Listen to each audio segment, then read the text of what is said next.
Welcome to English Stories for Listening. Don't forget to like and subscribe if you genuinely want to be fluent in English. Hi, my name is Kelly. I want to share with you some secret tips to help you speak fluent English. When I was younger, I struggled a lot with English. There were days when I couldn't understand simple words. It felt like I would never learn, and I almost gave up. But then I found some tips that changed everything. I remember a time when I had to speak in front of the class. My hands were shaking, my voice was low, and I felt everyone was staring. I made many mistakes. After the speech, I went home and cried. But the next day, I decided not to give up. I told myself every mistake is a chance to learn. One tip I discovered was to practice every day. Just like how we eat food to grow strong, we need to practice English to improve. I started talking to myself in English. It felt strange at first, but slowly it became normal. I would look in the mirror and say simple sentences, like "Good morning, how are you?" This helped me gain confidence. Another thing that helped was listening. I would listen to English songs, and even though I didn't understand all the words, I liked the sound. Slowly the words began to make sense. I would sing along, and it felt good to speak the words, even if I wasn't perfect. One song I loved was Imagine by John Lennon. I didn't know the meaning at first, but after listening many times I understood it better. There was also a time when I met a friend named Lucy. She spoke fluent English, and I felt nervous talking to her. But Lucy told me, "Olivia, don't be afraid of mistakes. Every time you make a mistake, you learn something new." Her words gave me courage. From then on, I would speak English even if I made errors, and each time I became better. Reading also helped me a lot. I started with short stories and children's books because they used simple words. One book one loved was about a little cat trying to find its way home. The words were easy, and after finishing the book, I felt proud. Slowly I moved to bigger books. Reading made me see how words are used and helped me learn new phrases. Writing is another secret tip. I would write my thoughts in a diary, but in English. Some days I would only write one sentence, like today was sunny, but other days I wrote more. Writing helped me organize my thoughts in English. It was like having a conversation with myself. Another time, I joined an English speaking club. At first I was very shy. I didn't want to speak because I thought people would laugh at me. But when I finally spoke, everyone clapped. They told me I was brave, and that made me feel so good. After that, I practiced more and more in the club. It became fun to talk to others. Sometimes I would feel frustrated. Learning English wasn't always easy. There were moments when I felt stuck, like I wasn't improving. One day, I sat by the window, watching the rain, feeling sad. But then I remembered a quote I had read: "Every storm will pass, and the sun will shine again." This reminded me that hard times don't last forever. Talking to people was also important. I started chatting with my neighbors and friends in English. Even if it was just saying hello or how are you, these small conversations helped me. Every word I spoke made me more confident. I also asked them to correct me when I made mistakes. One day I was at a store and the cashier spoke to me in English. Normally I would panic, but this time I smiled and answered. When I left the store, I felt like I was flying. I couldn't believe I had spoken English so easily. It felt like all my practice was paying off. Watching movies also helped. I would choose movies with subtitles so I could read along as the characters spoke. This helped me understand how words are pronounced and how sentences are formed. One movie that helped me a lot was The Lion King. I watched it many times, and each time I learned something new. During my journey, there were people who laughed at me. They told me I would never speak good English. At first their words hurt, but then I remembered something my grandmother used to say: don't listen to the voices that bring you down. Follow your own path. So I kept going. Their laughter only made me work harder. Another tip is to think in English. At first I used to think in my native language and then translate to English. This took a long time and made speaking difficult. But then I started thinking directly in English. If I saw a tree, I would say to myself, "That's a tree," instead of translating. It was hard at first, but with time it became easier. I also made flashcards with new words. Every day, I would learn 5 new words. I would write the word on one side and its meaning on the other. Before bed, I would look at the cards and test myself. It became like a game, and I enjoyed learning new words this way. One of the most important tips I found was not to rush. Learning English is like planting a seed. You have to water it every day, give it sunlight, and be patient.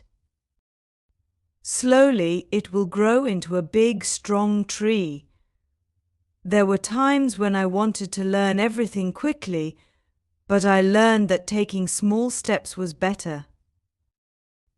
I remember a time when I was asked to give a speech again. This time I wasn't as scared as before. I took a deep breath, stood in front of the class, and spoke. I made a few mistakes, but I kept going. When I finished, everyone clapped. It was one of the happiest moments of my life. Another thing that helped me was watching the news in English. Even if I didn't understand everything, I would listen carefully. Over time, I started to understand more and more. Listening to the news helped me learn new words and understand how English is used in real-life situations. There was also a time when I had to write an essay for school. At first, I didn't know how to start. I felt stuck. But then I remembered one of my favorite quotes: "A journey of 1,000 miles begins with a single step." So, I started writing one sentence at a time. Slowly, the essay came together, and I was proud of what I had written. Talking to myself in English became one of my best practices.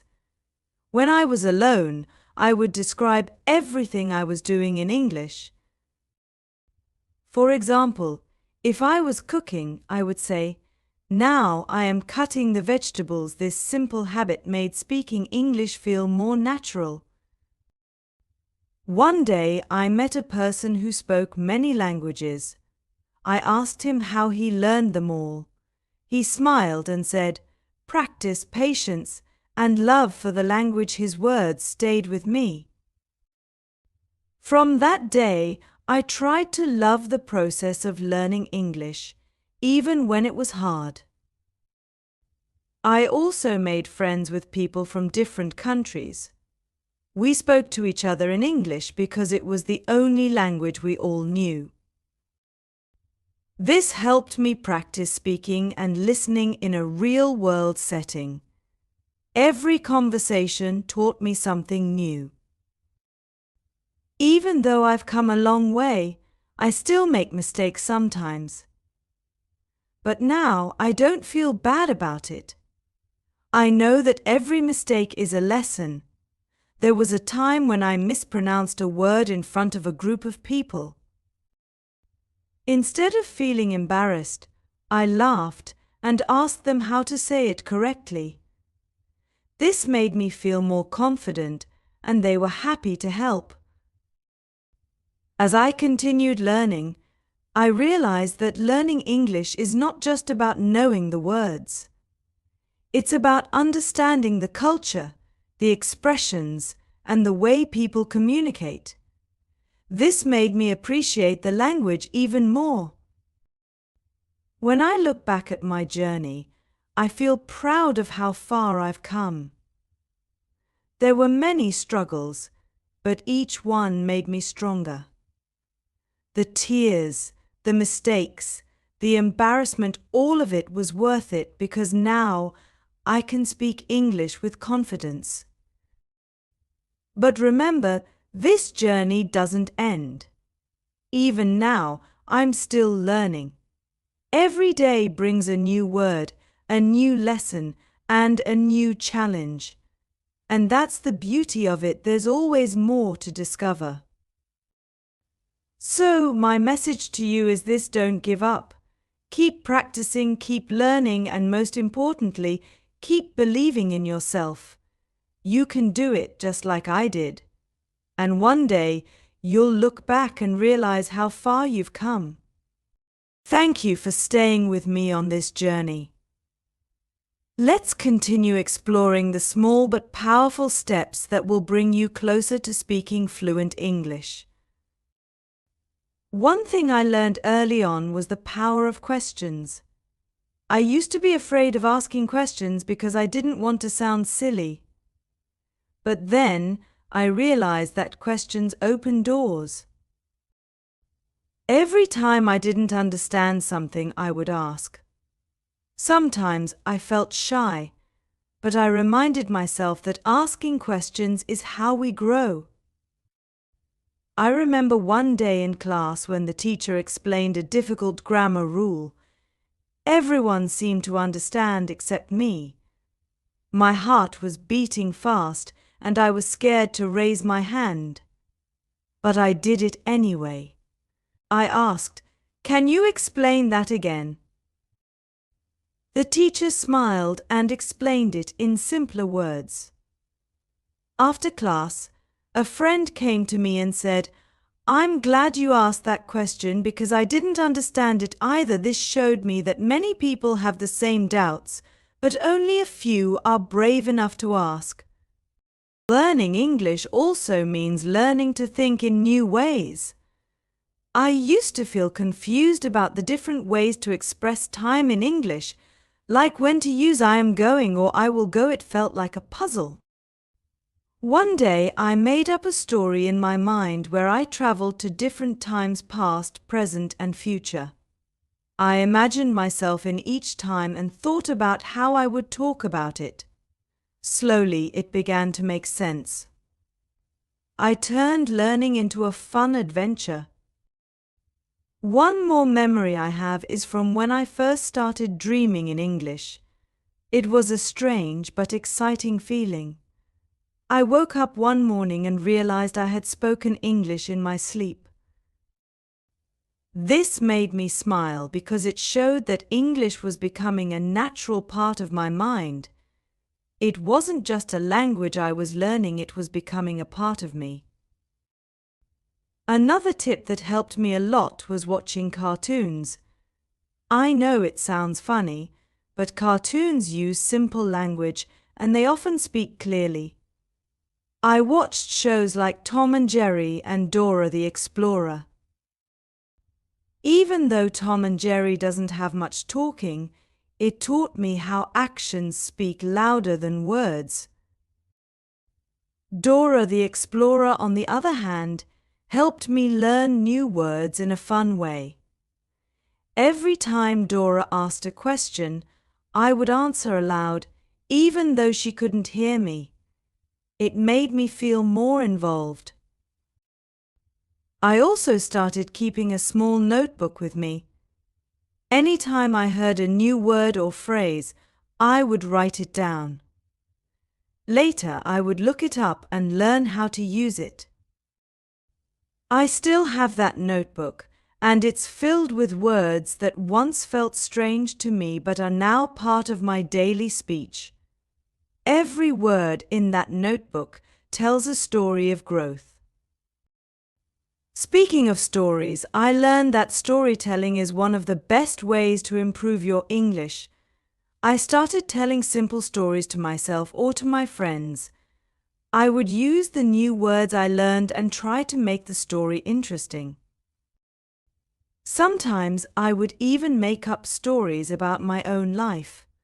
For example, instead of just saying, "I went to the park," I would say, "I went to the park and I saw a big dog running after a ball. The dog was so fast that it looked like it was flying." Adding details made the stories fun, and it helped me practice using descriptive words. There was a day when I felt really discouraged. I had been practicing for weeks, but I still made mistakes. I told my friend Lucy, "I'm never going to be perfect at this." She looked at me and said, "Olivia, nobody is perfect, not even native speakers." The goal isn't perfection, the goal is progress. Her words stayed with me. From that day on, I stopped aiming for perfection. Instead, I focused on improving little by little. One of the most emotional moments I had was when I spoke to my grandmother in English. She doesn't speak English, but I wanted to show her what I had learned. I said a few sentences, and even though she didn't understand all of them, she smiled and hugged me. She told me, "I'm proud of you, not because you're speaking English, but because you never gave up." Her words brought tears to my eyes because it reminded me that this journey is about more than just learning a language. It's about persistence and belief in yourself. Another practice that helped me was using English in everyday life. When I went shopping, I would try to read the labels in English. When I saw signs on the street, I would read them aloud. Even when I was cooking, I would read the recipe in English. These small moments added up and helped me feel more comfortable with the language. I also started playing word games. Games like Scrabble or crossword puzzles are great for learning new words. At first, I wasn't very good, but as I played more, I started recognizing patterns in the words. It was a fun way to expand my vocabulary. I also learned the importance of taking breaks. There were times when I studied too much and felt overwhelmed. On those days, I would step away from my books and just relax. I would listen to music, take a walk, or watch a movie.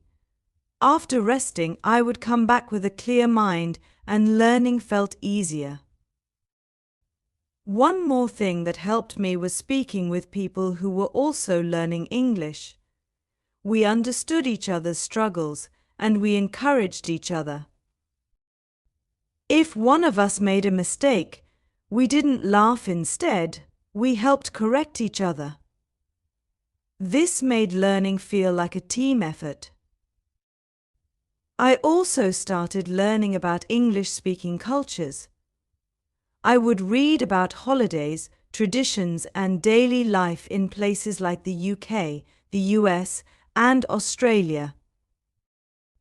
Understanding the culture behind the language helped me understand why people say things in certain ways. It made me feel more connected to the language. One day I watched a video about people who were learning multiple languages. One person said, "The key to learning a language is to fall in love with it." This struck me because I realized that I needed to enjoy the process. After that, I stopped seeing English as something difficult and started seeing it as something beautiful. I found joy in learning new words, understanding sentences, and expressing myself. As time passed, I noticed something amazing.